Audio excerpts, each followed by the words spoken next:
Saudara para mahasiswa, kita jumpa lagi. Pada kesempatan kali ini kita akan membahas materi perkuliahan yang ketujuh. Setelah minggu lalu kita sudah membahas materi yang pertama dari pembahasan mengenai bab 4, yaitu agama-agama besar yang ada di dunia. Saya membahas sesuai dengan urutan di mana agama-agama berdiri. Oleh sebab itu, di dalam minggu-minggu yang akan datang, kita akan melihat satu persatu sejarah berdiri dari setiap agama besar yang ada, dan juga kita mempelajari mengenai pemahaman atau ajaran utama yang dimiliki oleh agama-agama yang kita akan jelaskan satu persatu.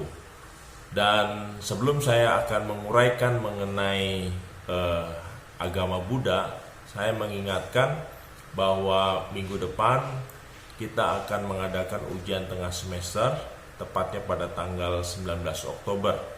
Untuk itu, saudara-saudara diharapkan mempersiapkan diri dengan baik, sehingga ketika saudara menghadapi ujian tengah semester, saudara bisa mengerjakan dengan maksimal. Saudara, di akhir video pembahasan agama Buddha ini, saya juga sekilas akan menjelaskan secara singkat mengenai mekanisme di dalam kita melakukan ujian tengah semester. Untuk itu ikuti video ini sampai akhir tuntas sehingga saudara tidak kehilangan informasi yang penting. Baik saudara, kita akan masuk dalam pembahasan mengenai agama yang kedua, yaitu agama Buddha. Sesungguhnya agama Buddha adalah agama tertua ketiga setelah Yudaisme, dan kita tahu bahwa agama Yudaisme ada tahun 2000 sebelum Masehi, ya, sedangkan Buddha baru ada di abad ke-5, ya. Untuk itu mari kita akan mendengarkan lebih jauh pembahasan mengenai agama Buddha. Agama Buddha, saudara, dalam sejarahnya yaitu ada satu ungkapkan percakapan antara Buddha, ya, atau yang dikenal dengan Siddhartha Gautama. Percakapannya demikian: India dikobarkan oleh pesan-pesan yang dikobarkan Buddha, bahkan raja tunduk kepadanya. Orang bertanya kepada Buddha, apakah engkau dewa? Apakah engkau malaikat? Apakah engkau santo?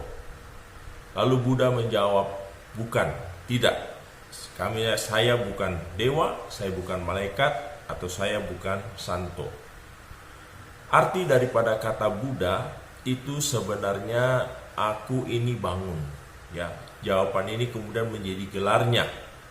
Memang arti Buddha dalam bahasa Sanskerta artinya bud, yaitu artinya bangun atau mengetahui.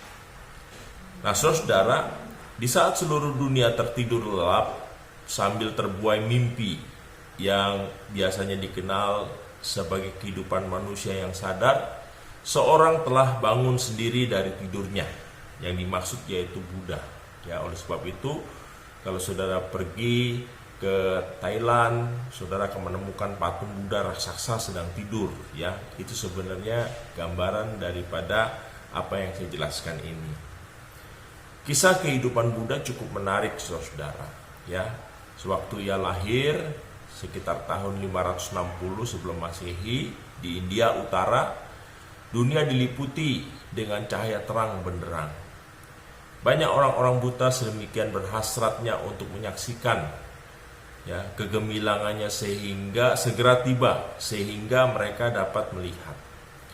Tidak hanya orang buta, tetapi juga orang cacat, normal, orang lumpuh berjalan, tawanan terlepas dari rantai, belenggu, dan nyala api di neraka dipadamkan. Kekejaman binatang buas hilang, hanya si marah, si jahat yang tidak bergembira. Kisah kehidupan Buddha berlanjut. Ayahnya seorang raja, namun karena saat itu di India belum bersatu, maka lebih tepatnya disebut sebagai seorang bangsawan feodal, ya. Lingkungan hidupnya mirip dengan suasana puri Skotlandia di abad pertengahan. Nama lengkap daripada Buddha yaitu Siddhartha Gautama dari Sakya. Sewaktu lahir ia diramalkan akan menjadi penakluk terbesar dan menjadi cakrawarti atau raja sejagat. Ya, jika ia meninggalkan duniawian, ia tidak akan menjadi seorang raja, tetapi seorang penyelamat dunia. Buddha atau Siddhartha Gautama dari Sakya dibesarkan dalam penuh kemewahan. Jadi bukan keluarga biasa, tetapi keluarga yang kaya raya karena ayahnya seorang bangsawan feodal atau setara dengan raja, ya, sehingga dari keluarga yang memang benar-benar dihormati. Dalam usia 16 tahun, ya, Buddha menikah dengan seorang putri, ya, dari negara tetangga yang bernama Yasodhara yang melahirkan seorang putra dan diberi nama Rahula. Istrinya anggun bagaikan ratu dari surga, mantap pribadinya, gembira baik di waktu siang maupun waktu malam, dan mempunyai kehalusan budi yang luar biasa. Dalam usia 20 tahun, Buddha dia merasakan keresahan jiwa yang mendorongnya untuk meninggalkan seluruh kekayaan dunia. Latar belakang rasa tidak puas ini dia berikan dalam 4 penglihatan yang berlalu. Ya, jadi ada satu tulisan yang menggambarkan keresahan jiwa Buddha dalam usia 20 tahun. Dia ingin meninggalkan segala kemewahannya dan dia menceritakan dalam tulisan 4 penglihatan yang berlalu. Kisah kehidupan Buddha, ya, bahwa suatu malam ketika Gautama berusia 29 tahun, ia mengambil keputusan untuk meninggalkan seluruh kehidupan kemewahan, ya, yaitu 3 istana, 40.000 gadis penari dan pengawal dan lain-lain, dan dia memulai perjalanan hidupnya. Jadi dalam usia 20 tahun dia sudah resah, ya, jiwanya. Baru setelah 9 tahun kemudian dia mengambil keputusan untuk meninggalkan semuanya, ya, termasuk istrinya, termasuk seluruh kekayaannya. Kisah kehidupan Buddha dikatakan pada dini hari ia meninggalkan istri dan anaknya dengan mengucapkan selamat tinggal saat mereka tertidur pulas dan masuk ke hutan lebat untuk mencari penerangan jiwa. Jadi Buddha meninggalkan keluarganya, lalu dia pergi ke satu tempat yang sepi, ya, ke dalam hutan, dan dia melakukan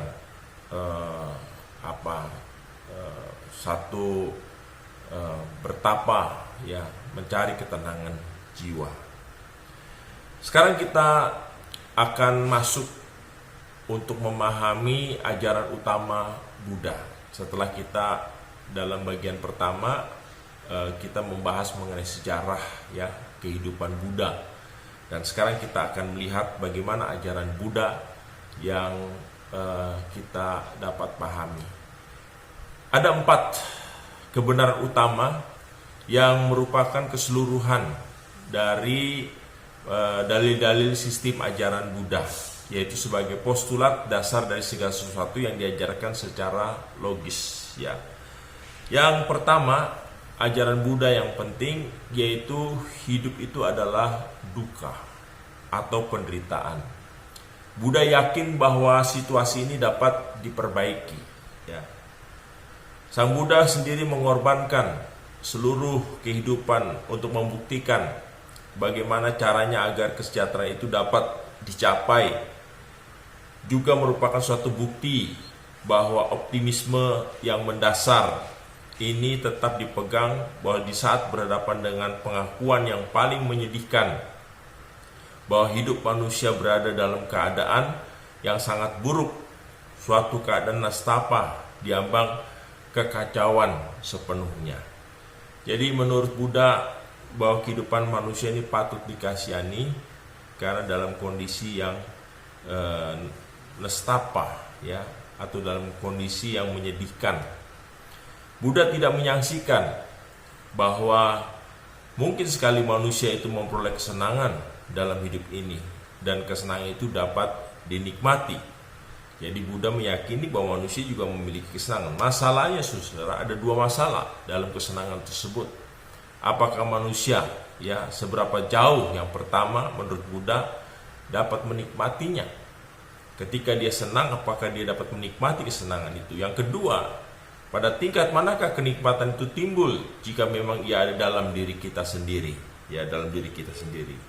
Sang Buddha berpendapat bahwa tingkat kenikmatan itu bersifat superficial yang mungkin memadai hewan, namun bagi manusia kenikmatan itu akan membawa satu kekosongan besar, kehampaan besar, ya, rasa putus asa. Jadi kesenangan itu dianggap hanyalah kepedihan yang dipulas.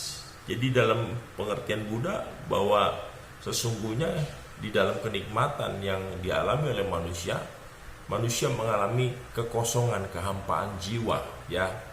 Kegembiraan dunia yang paling manis sekalipun hanyalah kepedihan terselubung, ya, menurut Buddha. Inti kehidupan manusia itu adalah kedukaan, walaupun kedukaan itu bukan inti kenyataan pada umumnya. Nah, ini penting, saudara. Jadi bagi agama Buddha, semakin kita menderita, semakin kita berduka, di situ sesungguhnya kita akan merasakan kesenangan sukacita, ya. Nah, ini konsep yang dia miliki. Nah, duka dalam bahasa Pali menunjukkan poros yang agak melenceng dari rodanya atau tulang yang tergelincir dari persendiannya. Diibaratkan seperti mobil, ya. Jadi dalam kenyataannya hidup ini telah tergelincir. Ada sesuatu yang salah, dia keluar dari sambungannya karena porosnya tidak tepat lagi keadaannya. Menjadi semakin penuh dengan konflik antara pribadi, gerak yang tersendat, kreativitas yang terhambat, dan kepedihan. Ada 6 kepedihan hidup, keterplesetan hidup. Ini menjadi sangat nyata secara menyedihkan menurut Buddha. Yang pertama yaitu kepedihan oleh karena pengalaman trauma di waktu lahir. Yang kedua, patologi penyakit. Yang ketiga, kemurungan yang timbul karena menjadi tua. Keempat, ketakutan akan maut. Kelima, terikat pada sesuatu yang ingin kita hindari. Keenam, terpisah dari seorang yang kita cintai. Itu ajaran yang pertama, ya. Ajaran yang kedua setelah duka, yaitu penyebab tergelincirnya dari hidup ini adalah tanha atau keinginan. Tanha atau keinginan dianggap sebagai penyebab dari kepedihan hidup. Tanha adalah sejenis keinginan yang khusus, yaitu keinginan untuk menarik diri dari kehidupan yang masih akan berlangsung. Pemenuhan diri melalui unsur jati diri kita yang selama ini masih terbelenggu, yang kita sebut sebagai diri kita sendiri. Tanha adalah kekuatan yang merusak karena ia merupakan kehendak untuk memperoleh pemenuhan kepentingan diri, ibarat ego yang keringatnya mengalir berbintik-bintik bagaikan luka pedih yang tidak kelihatan. Ego bukan merupakan pintu ke arah hidup yang berlimpah-limpah, melainkan merupakan hernia yang terjepit. Semakin besar ia berkembang, semakin ketat ia menyumbat aliran cinta terhadap orang-orang lainnya yang merupakan sumber ketergantungan mutlak bagi kesehatan manusia dan semakin meningkatkan rasa sakit yang ditimbulkannya. Itu yang kedua dari tanha. Yang ketiga yaitu secara logis bersumber dari kebenaran utama yang kedua, yaitu tanha. Obat dari keinginan mementingkan diri sendiri atau ego, yaitu memberantas keinginan tersebut, ya. Obat dari keinginan mementingkan diri sendiri adalah memberantas keinginan tersebut. Jadi ego itu harus diberantas dengan kita mengatasi keinginan tersebut yang kuat di dalam diri kita. Dan yang terakhir di dalam ajaran Buddha yaitu memberi jalan bagaimana hal itu dapat dicapai. Jadi setelah 3 ajaran yang diajarkan oleh Buddha, yaitu dukkha, tanha, dan memberantas keinginan diri sendiri atau ego, maka Buddha menyarankan supaya kita menemukan 8 jalan kebenaran, ya, 8 jalan kebenaran untuk kita bisa mengatasi 3 hal yang menjadi masalah di dalam kehidupan, yaitu dukkha, tanha, dan memberantas keinginan ego. Yaitu yang pertama, bagaimana pengatasan tanha sebagai jalan keluar dari kurungan kita adalah melalui 8 jalan, ya. Jadi untuk keluar dari 3 hal tadi itu, maka Buddha menyarankan ada 8 jalan. Yang pertama, ya, dari 8 jalan ini merupakan suatu upaya pengobatan bagikan pendekatan seorang tabib. Yang pertama, yaitu bagaimana kita memiliki pengetahuan yang benar menurut Buddha. Kita perlu mencari dan memahami apa itu pengetahuan yang benar, ya. Pengetahuan yang benar perlu kita cari, ya. Nah, saudara, kita sudah belajar mengenai ada 2 pola pikir Yunani dan pola pikir Yahudi. Dengan 2 cara itu, maka kita akan menemukan kebenaran, ya, baik dengan pola pikir Yunani maupun dengan pola pikir Yahudi. Nah, itu yang bisa saya sampaikan. Yang kedua, yaitu bagaimana kita menemukan kehendak yang benar, ya. Jadi dalam diri kita memiliki ego, tetapi bagaimana di dalam ego itu kita menemukan kehendak yang benar, itu yang sangat penting. Karena banyak kehendak-kehendak yang kita miliki itu ternyata tidak benar. Yang ketiga, yaitu perkataan yang benar, ya, perkataan yang benar. Ucapan-ucapan kita, pembicaraan kita mengatakan yang benar, tidak berbohong, tidak berdusta, ya. Jadi biasakan kita hidup dengan hidup berbicara yang benar, tidak berdusta, tidak berbohong. Jadi memperkatakan yang benar, itu menurut Buddha. Yang keempat, yaitu perilaku yang baik. Perilaku yang baik. Jadi poin 3 dan 4 ini sebenarnya berbicara tentang integritas, bahwa di dalam diri seseorang harus memiliki integritas antara perkataan dan perbuatan, itu sejalan, ya. Perilaku yang baik, bagaimana perilaku kita itu akan menjadi sesuatu gambaran mengenai pribadi di dalam kehidupan kita. Dan yang kelima, yaitu penghidupan yang benar, penghidupan yang benar, penghidupan yang benar. Yang keenam adalah upaya yang benar, upaya yang benar. Yang ketujuh, yaitu pikiran yang benar. Dan yang terakhir, yaitu renungan yang benar. Jadi saudara, demikian mengenai sekilas secara singkat saya menguraikan mengenai agama Buddha. Yang pertama, saya membahas mengenai sisi, yaitu sejarah kehidupan Buddha, mulai dia lahir sampai dia menemukan jalan pencerahan untuk dia akhirnya meninggalkan kehidupan yang mewah untuk dia bisa menjadi seorang yang begitu luar biasa sehingga dia menjadi tokoh atau menjadi sentral dari ajaran agama Buddha, ya. Dan yang kedua, kita sudah memahami tentang 4 ajaran utama Buddha, yaitu dukkha, tanha, mengatasi ego, dan 8 ajaran kebenaran. Nah, saudara, demikian sekilas mengenai apa yang saya sampaikan dengan agama Buddha. Selanjutnya saya ingin menegaskan kepada saudara bahwa minggu depan tanggal 19 Oktober kita akan melaksanakan ujian tengah semester.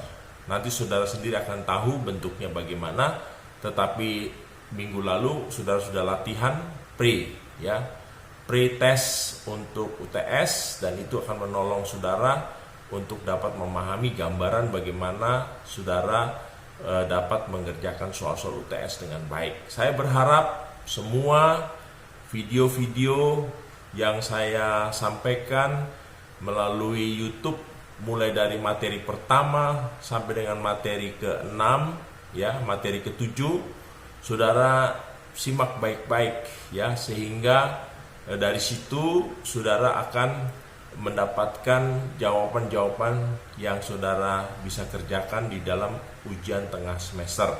Di samping buku yang memang saya sudah buat untuk saudara. Sesungguhnya buku yang saudara miliki itu adalah kumpulan dari puluhan buku dari apa yang sesungguhnya saudara harus beli, yaitu buku referensi, tetapi saya gabungkan dan menjadi satu buku. Untuk itu, kiranya saudara mempersiapkan diri dengan baik, saudara mulai mencicil di dalam saudara belajar, dan pada akhirnya saudara bisa mengerjakan ujian tengah semester dengan baik. Terima kasih, sampai jumpa pada ujian tengah semester pada minggu